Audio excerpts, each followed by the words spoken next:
April 11, 1981. A quiet mountain town in Plumas County, California. A cabin in the woods, and one of the most brutal, unsolved mass murders in American history. This is 15 Minutes of Murder.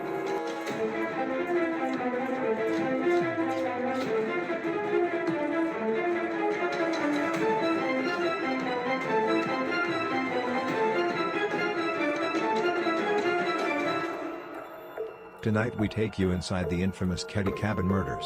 A case so disturbing it's haunted investigators for more than 40 years.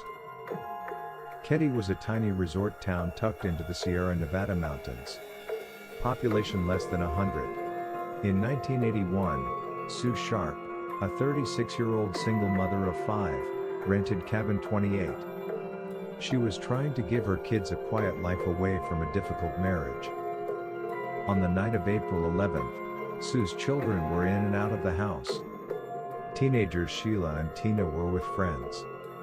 John, 15, and his buddy Dana Wingate, 17, were out hitchhiking. The two youngest, Rick and Greg, were inside, watching TV with a friend named Justin. By dawn the next day, the peace of cabin 28 was shattered. Sue's 14-year-old daughter Sheila returned home at 7 a.m. after spending the night at the neighboring cabin of the Seabolt family. What she found would scar her forever. Inside the living room, her mother Sue, her brother John and his friend Dana were dead, bound with medical tape and electrical cords. Their bodies, savagely beaten and stabbed. One of the boys had been strangled. And Sue was gagged with her own underwear, which was secured with tape, and her throat was slit. The room was chaos. Furniture was overturned, the walls and ceiling were splattered with blood. A butcher knife, a hammer, and a steak knife so violently used, the blade was bent in half. And then, one chilling detail. 12-year-old Tina was gone. Not in the house. Not in the yard. Vanished. Incredibly, the three younger boys were unharmed. As the murders raged in the living room, they slept through the night untouched, just feet away. Or did they? One of them, 12-year-old Justin, later told investigators he had dreamed, or maybe seen the murders happening. He described men with knives, even details of their clothes. But his story changed with every retelling. Who could have carried out such a savage attack? Suspicion quickly fell on two men, Martin Smart, a neighbor, and his friend Bob, a drifter with a violent history. Martin had a rocky marriage. His wife Marilyn told police that Sue Sharp had encouraged her to leave him.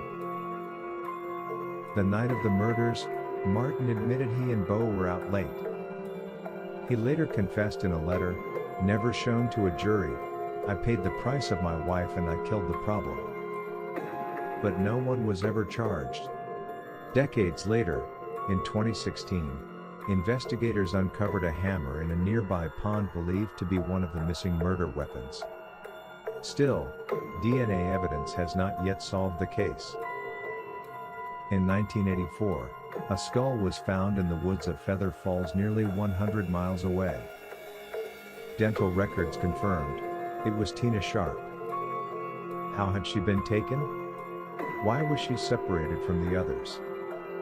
And why, after 4 decades, does this case still remain unsolved? The Keddie cabin murders are among the most haunting mysteries in American crime history. A family slaughtered. A child abducted. Multiple suspects. And a trail of evidence that always seemed to go cold.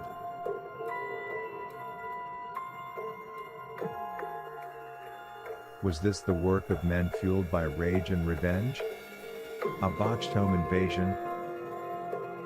Or a conspiracy covered up by corruption in a small town? We may never know. But tonight, we ask you, what do you believe really happened inside cabin 28?